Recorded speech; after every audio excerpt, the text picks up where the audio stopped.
पाकिस्तान की तनसीबात पर, मियां वाली एयरबेस पर वो सियासी कारकुन थे या दहशतगर्द थे?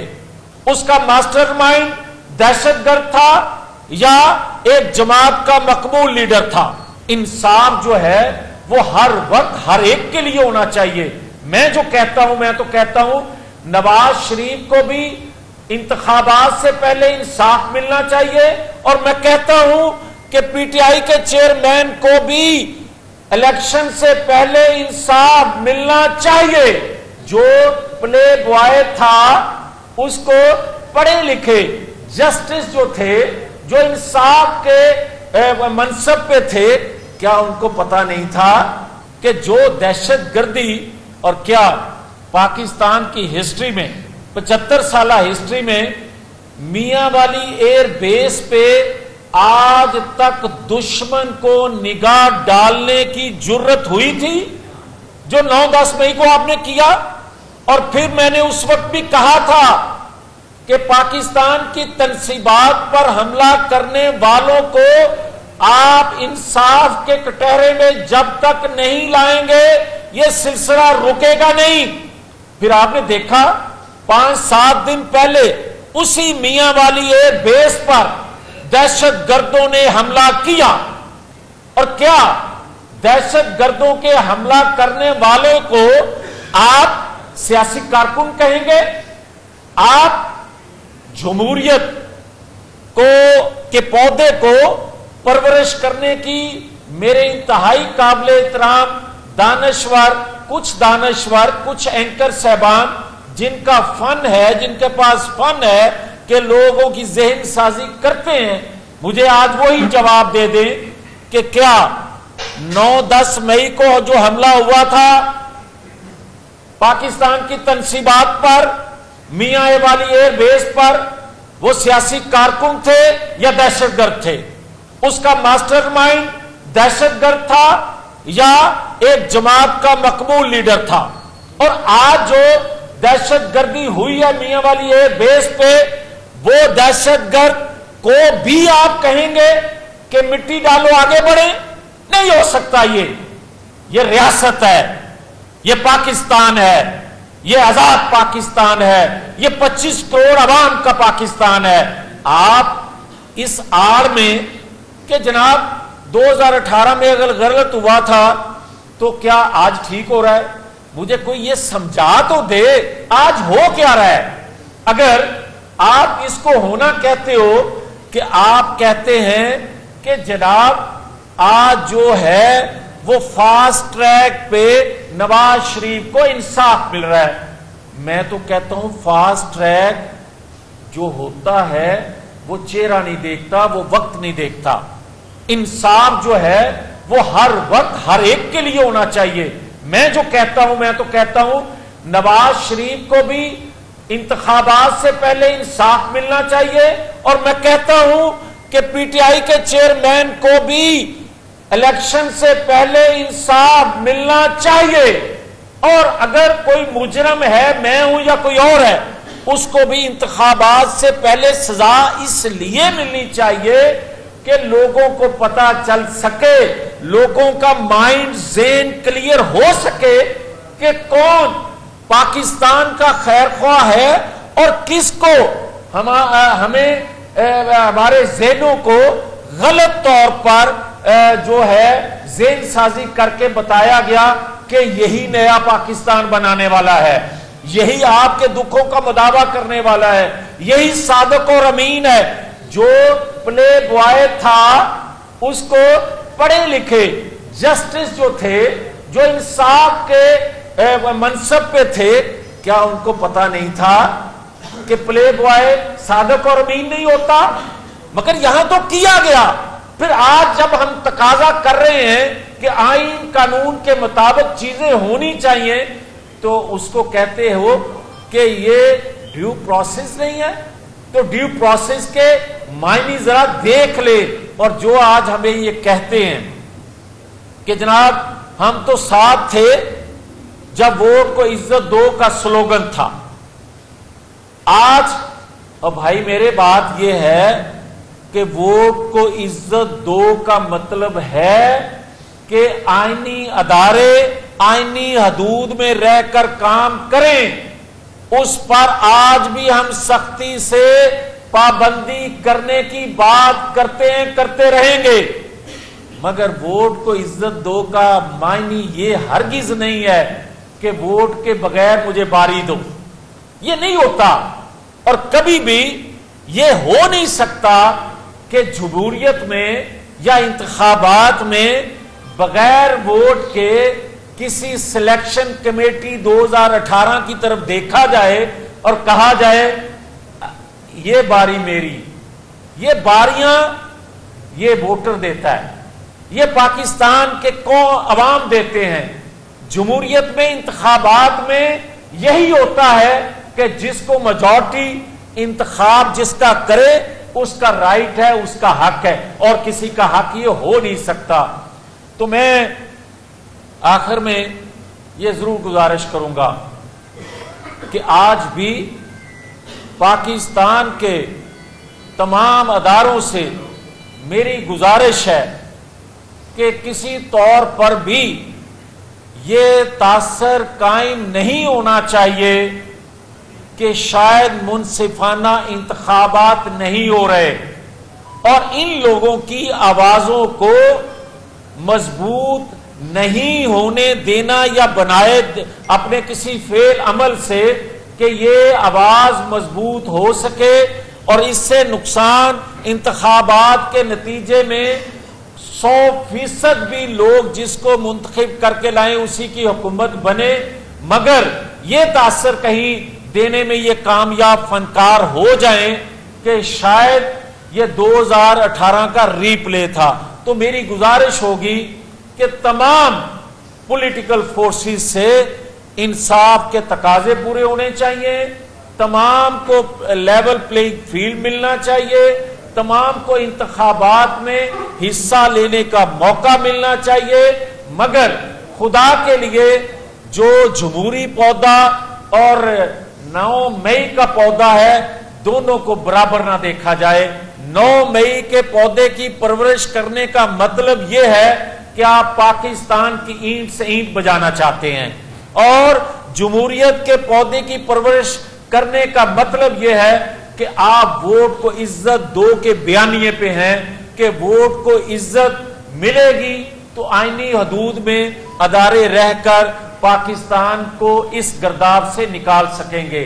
तो नवाज शरीफ ये जो तासर दिया जा रहा है कि नवाज शरीफ एक जो है कौमी हुकूमत बनाने जा रहे हैं, मैं ये गुजारिश करता जाऊं कि जो हम देख रहे हैं, जो हमने ऑर्गेनाइज किया है जमात को नवाज शरीफ की क़यादत में, जो 21 अक्टूबर से लोगों की होप है, आखिरी उम्मीद है नवाज शरीफ से वाबस्ता उनकी, उसको देखते हुए हम इंशाअल्लाह ताला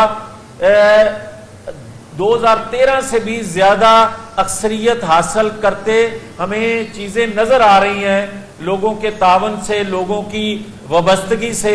मगर नवाज शरीफ का ये पहले दिन से ख्याल है जो कि एक हकीकत है। वो समझते हैं कि 2024 में हमें हुकूमत बनाने के लिए किसी की सपोर्ट की जरूरत ना हो, मगर हम तमाम सूबों से कौमी इलाकाई जमातों को साथ मिला के मईशत को दुरुस्त करने के लिए, दुनिया में पाकिस्तान का खोया हुआ मकाम हासिल करने के लिए, पाकिस्तान को इस्तेहकाम देने के लिए, पाकिस्तान से दहशतगर्दी का खात्मा करने के लिए हम एक नेशनल जो है हुकूमत बनाएंगे ताकि इस गर्दाब से पाकिस्तान को निकाल सकें। हमारे लिए पाकिस्तान और पाकिस्तान की कौम अफजल है, महंगाई को कंट्रोल करना है और दीगर चैलेंजेस को फेस करना है, इसलिए हम सबको साथ लेकर चलेंगे। ये नवाज शरीफ का न सिर्फ ख्याल है बल्कि 2024 में इंशाअल्लाह अल्लाह ने उनको मौका दिया तो वो करके दिखाएंगे। है कि JIT बने, ड्यू प्रोसेस ये है कि मेरे ऊपर मॉनिटरिंग जज बिठा दिया जाए और अपनी मर्जी के फैसले लिखवा लिए जाएं, या ड्यू प्रोसेस वो है कि जनरल फैज उस वक्त के जस्टिस शौकत अजीज सदीकी को जाके कहे कि अगर आपने नवाज शरीफ और मरियम नवाज शरीफ की बेल ले ली इलेक्शन से पहले तो हमारी 2 साल की मेहनत रायगा जाएगी। ड्यू प्रोसेस आप उसको कहेंगे कि जब साकिब निसार किसी को सादक और अमीन का सर्टिफिकेट दे। ड्यू प्रोसेस आप उसको कहेंगे कि जब पाकिस्तान के अंदर जो अदलिया, उस वक्त की अदलिया, उस वक्त के जस्टिस, वो साकिब निसार से जस्टिस बंदयाल तक जो इंसाफ का कत्ल कर रहे थे, ड्यू प्रोसेस का तकाजा तो फिर यह बनता था कि जस्टिस साकिब निसार से जस्टिस बंदयाल तक के किए जाने वाले फैसलों को रिविजिट किया जाता और इंसाफ का होने वाला कत्ल जो है उसको इंसाफ के तकाजों के मुताबिक लोगों को इंसाफ दिया जाता। मगर बदकिस्मती से किसी ने यह तकाजा तो नहीं किया कि उस वक्त के डिप्टी स्पीकर कासिम सूरी से आरफ अलवी तक जो गैर आईनी काम उन्होंने किया था, या जस्टिस साकिब निसार जो इमरान खान को सादक और अमीन का सर्टिफिकेट दे रहे थे, उसको रिविजिट किया जाए। मगर बदकिस्मती से आज कुछ मेरे सियासतदान भाई और कुछ दानश्वर, कुछ एंकर साहबान, कुछ तजिया निगार जब ये बात करते हैं कि जनाब मिट्टी डालो आगे बढ़ें, तो फिर आगे बढ़ने का नाम क्या ये है? अगर तो ये है कि जमहूरियत के पौधे को फलना फूलना चाहिए, जमहूरियत के पौधे की आबियारी की जानी चाहिए, उसकी परवरिश की जानी चाहिए, जो यहां तक तो ठीक है। और अगर कोई 9 मई के पौधे की परवरिश करना चाहता है तो यह गलत है। आप मुझे यह बताएं कि क्या आज तक 9 मई के मास्टरमाइंड ने जो जेल में है उसने कभी एतराफे जुर्म किया है कि मैंने अमेरिका में बैठकर अल-कायदा को ट्रेनिंग तरबियत देने की जो बात की थी गलत थी? क्या उसने आज तक एतराफे जुर्म किया है कि मैंने ईरान में बैठकर जो पाकिस्तान की सरजमीन उसके खिलाफ होने का कहा था वो गलत था? क्या उसने आज तक ये बात कही है कि मैंने गलत फैसले किए जिनकी वजह से पाकिस्तान की मईशत का बेड़ा गर्क हो गया? क्या उसने कभी इस बात का इकरार किया कि आरटीएस बिठाकर जो मुझे लाया गया था वो गलत था? क्या आज तक उसने इस बात पर पशेमानी शर्मिंदगी का इजहार किया है कि 9-10 मई को जो कुछ मैंने किया मैंने गलत किया, मैं शर्मिंदा हूं? क्या आज तक उसने इस बात का इकरार किया कि जमान पार्क के बाहर अदारे जब उसकी गिरफ्तारी के लिए आते थे तो पेट्रोल बम से लेकर उसने जो मसल्ला जत्थे, मसल्ला दहशतगर्द बिठाए हुए थे और जिस तरह वो मुकाबला करते थे, क्या उसने कभी इस बात का एतराफ किया कि जुडिशियल कम्प्लेक्स पर जिस तरह मसल्ला लोगों ने कब्जा कर लिया था उस पर मैं शर्मिंदा हूं? और क्या उसने कहा, और अगर इकरार कर भी ले तो मैं तो अपने ऊपर होने वाले मजालम, अपने ऊपर होने वाले जो उसका इंतकाम की आग थी उसमें मैं भस्म हो गया, उसकी तो माफी दे सकते हैं हम लोग। मगर क्या मेरे में, क्या रियासती अदारों में, या जो कहते हैं आगे बढ़े उनमें ये इख्तियार उनको है कि वो 9 मई के मुल्जिम को, जिसने पाकिस्तान की ईंट से ईंट बजा दी, उसको कोई माफ कर सके? नहीं कर सकता। तो फिर मुझे आज ये कहा जाता है कि जनाब लेवल प्लेइंग फील्ड होनी चाहिए। भाई लेवल प्लेइंग फील्ड से कौन इनकारी है? क्या आप खत लिख के, अलवी साहब आप खत लिखते हैं निगरान वजीर आजम को, आप खत लिखते उस वक्त कि हमने जो पीटीवी पर हमला किया, हमने पार्लियामेंट पर हमला किया, हमने प्राइम मिनिस्टर हाउस पर चढ़ाई की, हमने गलत किया, या जो हम करने जा रहे हैं हम इस पे शर्मिंदा हैं। उसकी ऑडियो मौजूद नहीं है। क्या आपने उस वक्त एतराफ किया होता जब आपने इमरान की ख्वाहिश पर असेंबली तोड़ी? आपने उस वक्त इकरारे जुर्म किया होता जो आपके मुंह से जमहूरियत के पौधे को परवरिश करने की तलकीन आप कर रहे हैं आज? क्या ही अच्छा होता जब आप आईनी ओहदे पे होते हुए उस बिल्डिंग में उस वक्त के जनरल बाजवा को बुला के इस 9 मई के मास्टरमाइंड के साथ जब मुलाकातें करवा रहे थे, जब डील करवा रहे थे, उस वक्त आप शर्मिंदा होते।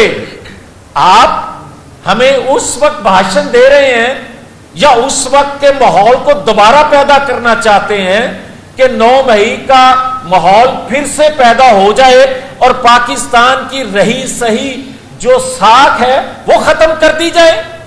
आप क्या ये हमें बताना चाहते हैं कि अगर आईन कानून वो है जो 12-12 बेले एक दिन में इमरान खान को दे दे, वो इंसाफ के तकाजे पूरे हैं, और किसी की मां बहन बेटी को उसके सामने गिरफ्तार कर लिया जाए तो उस वक्त औरतों की आपको अजमत की जरा भर भी ख्याल ना आए, और आज आप कहें एक मखसूस जमात के लोगों के मुतल्लिक कि उसको छोड़ दिया जाए, उसको बांध लिया जाए। आप ये क्यों नहीं कहते कि आज भी मैं आईनी अदारों से रिक्वेस्ट करता हूं कि लेवल प्लेइंग फील्ड ये है कि आप नवाज शरीफ के पेंडिंग केस जो हैं उनकी एक डेट फिक्स की जाए ताकि इंतखाबात से पहले जो इंसाफ के तकाजे हैं वो पूरे हों। आप ये क्यों नहीं कहते कि चेयरमैन पीटीआई के जो मुकदमात हैं पेंडिंग उनकी डेट फिक्स की जाए और इंतखाबात से पहले आईन कानून के मुताबिक उसके फैसले हों? तब तो मुझे समझ आती है कि आप आईनी जो मनसब है उसके तकाजे पूरे कर रहे हैं, मगर आप तो खुद आईन तोड़ने वालों में से हैं। आप तो दहशत गर्दी की मंसूबाबंदी करने वालों के साथ रहे हैं, और आज भी आप इकरार करते हैं कि मैं वर्कर हूं चेयरमैन पीटीआई का।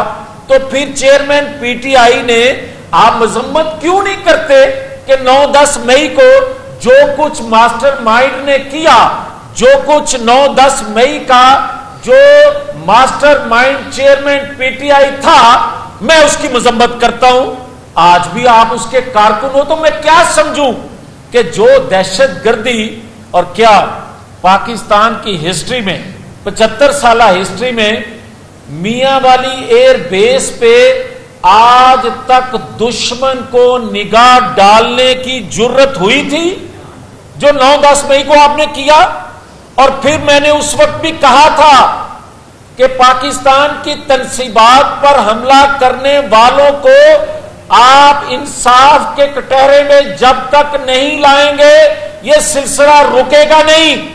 फिर आपने देखा 5-7 दिन पहले उसी मियां वाली एयर बेस पर दहशत गर्दों ने हमला किया, और क्या दहशत गर्दों के हमला करने वाले को आप सियासी कारकुन कहेंगे?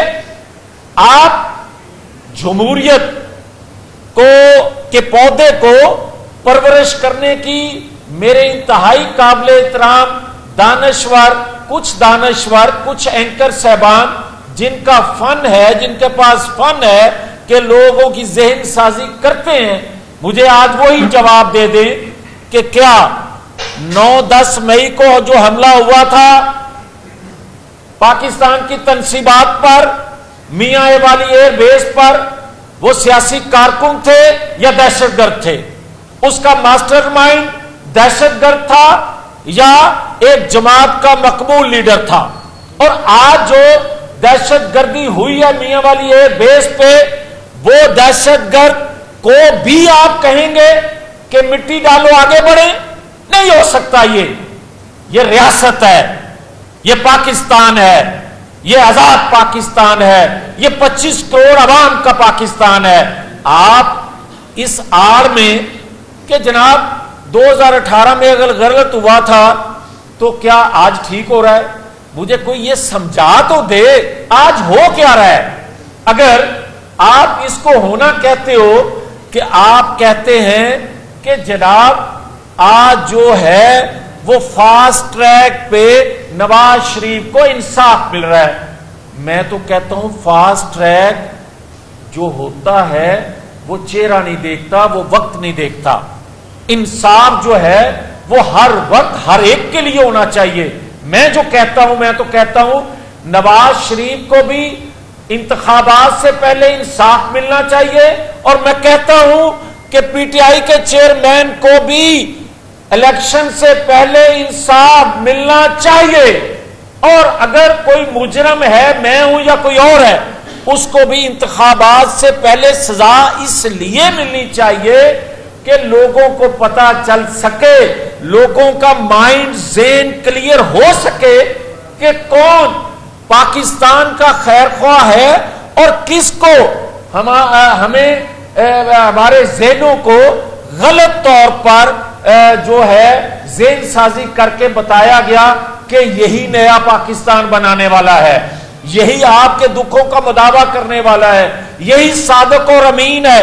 जो प्ले बॉय था उसको पढ़े लिखे जस्टिस जो थे, जो इंसाफ के मनसब पे थे, क्या उनको पता नहीं था कि प्ले बॉय सादिक और अमीन नहीं होता? मगर यहां तो किया गया।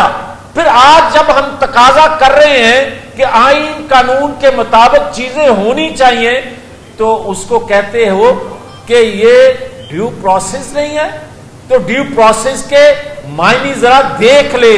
और जो आज हमें ये कहते हैं कि जनाब हम तो साथ थे जब वोट को इज्जत दो का स्लोगन था, आज और भाई मेरे बात यह है कि वोट को इज्जत दो का मतलब है कि आईनी अदारे आईनी हदूद में रहकर काम करें।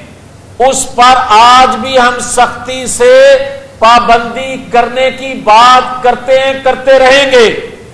मगर वोट को इज्जत दो का मायने ये हरगिज नहीं है कि वोट के बगैर मुझे बारी दो, ये नहीं होता। और कभी भी ये हो नहीं सकता कि जमहूरियत में या इंतखाबात में बगैर वोट के किसी सिलेक्शन कमेटी 2018 की तरफ देखा जाए और कहा जाए ये बारी मेरी, ये बारियां ये वोटर देता है, ये पाकिस्तान के अवाम देते हैं। जमहूरियत में इंतखाबात में यही होता है कि जिसको मेजॉरिटी इंतखाब जिसका करे उसका राइट है, उसका हक है, और किसी का हक ये हो नहीं सकता। तो मैं आखिर में ये जरूर गुजारिश करूंगा कि आज भी पाकिस्तान के तमाम अदारों से मेरी गुजारिश है कि किसी तौर पर भी ये तासर कायम नहीं होना चाहिए कि शायद मुनसिफाना इंतखाबात नहीं हो रहे, और इन लोगों की आवाजों को मजबूत नहीं होने देना या बनाए अपने किसी फेल अमल से कि ये आवाज मजबूत हो सके और इससे नुकसान इंतखाबात के नतीजे में 100% भी लोग जिसको मुंतखब करके लाए उसी की हुकूमत बने, मगर ये तासर कहीं देने में ये कामयाब फनकार हो जाए कि शायद ये 2018 का रीप्ले था। तो मेरी गुजारिश होगी कि तमाम पॉलिटिकल फोर्सेस से इंसाफ के तकाजे पूरे होने चाहिए, तमाम को लेवल प्लेइंग फील्ड मिलना चाहिए, तमाम को इंतखाबात में हिस्सा लेने का मौका मिलना चाहिए, मगर खुदा के लिए जो जमहूरी पौधा और 9 मई का पौधा है दोनों को बराबर ना देखा जाए। 9 मई के पौधे की परवरिश करने का मतलब यह है कि आप पाकिस्तान की ईंट से ईंट बजाना चाहते हैं, और जमहूरियत के पौधे की परवरिश करने का मतलब यह है कि आप वोट को इज्जत दो के बयानिए पे हैं कि वोट को इज्जत मिलेगी तो आईनी हदूद में अदारे रहकर पाकिस्तान को इस गर्दाब से निकाल सकेंगे। तो नवाज शरीफ, ये जो तासर दिया जा रहा है कि नवाज शरीफ एक जो है कौमी हुकूमत बनाने जा रहे हैं, मैं ये गुजारिश करता जाऊं कि जो हम देख रहे हैं, जो हमने ऑर्गेनाइज किया है जमात को नवाज शरीफ की क़यादत में, जो 21 अक्टूबर से लोगों की होप है, आखिरी उम्मीद है नवाज शरीफ से वाबस्ता उनकी, उसको देखते हुए हम इंशाअल्लाह ताला 2013 से भी ज्यादा अक्सरियत हासिल करते हमें चीजें नजर आ रही हैं, लोगों के तावन से, लोगों की वाबस्तगी से। मगर नवाज शरीफ का ये पहले दिन से ख्याल है जो कि एक हकीकत है। वो समझते हैं कि 2024 में हमें हुकूमत बनाने के लिए किसी की सपोर्ट की जरूरत ना हो, मगर हम तमाम सूबों से कौमी इलाकाई जमातों को साथ मिला के मईशत को दुरुस्त करने के लिए, दुनिया में पाकिस्तान का खोया हुआ मकाम हासिल करने के लिए, पाकिस्तान को इस्तेहकाम देने के लिए, पाकिस्तान से दहशतगर्दी का खात्मा करने के लिए हम एक नेशनल जो है हुकूमत बनाएंगे ताकि इस गर्दाब से पाकिस्तान को निकाल सकें। हमारे लिए पाकिस्तान और पाकिस्तान की कौम अफजल है, महंगाई को कंट्रोल करना है और दीगर चैलेंजेस को फेस करना है, इसलिए हम सबको साथ लेकर चलेंगे। ये नवाज शरीफ का न सिर्फ ख्याल है बल्कि 2024 में इंशाअल्लाह अल्लाह ने उनको मौका दिया तो वो करके दिखाएंगे।